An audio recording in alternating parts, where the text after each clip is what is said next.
John Waterman. I'm a state senator from the 39th district here in Indiana. Can you tell me about your career? You were a sheriff.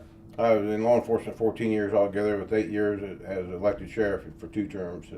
In Indiana, there's 2 4-year terms you do, and then you have to bow out. So. And what would you say your stance towards crime is?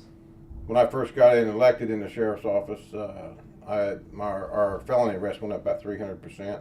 So what is it about Philip McCollum's case in particular where you feel like, because you're definitely not someone who's soft on crime, so what is it about his case where you... Well, Phil, I've known for several years. I've been going into prison systems for several years, but the intent of the bill last year I authored, that was to look at some of these long-term inmates, the non-violent people, no guns involved. You know, it wasn't a victim; it just crimes against the state. And we had, when the drug war first started in the 70s and into the 80s, a lot of these guys went in, and with that drug war mentality, the prosecutors and things, they give them 100, 150 years at a time. And they stack charges, you know, where they would have, most time now when you arrest a guy, you give him 2 or 3 charges. Back then they did 10 or 12, anything they could put on the, you know.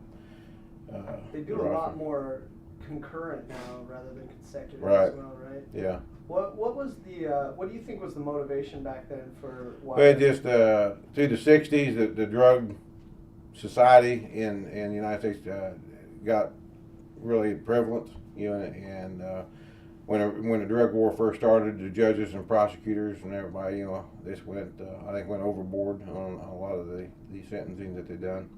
How does a guy get 55 years for murder and Philip got 110 years for? That's what I don't understand. Like I said, a lot of deals with falling into the political realm during election years, that type of thing. So that's what you have to look at and see if that's the category falling. Or in Phil's case, it's to me it's quite obvious there's some kind of personal matter there in the county. So but you know, it always usually goes back to politics of it. And what do you think, right now, the best avenue would be to get Philip released? I would like to see the governor step forward.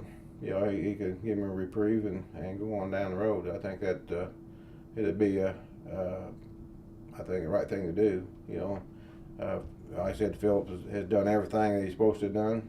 I say he's served 21 years. It's more for a non-violent crime.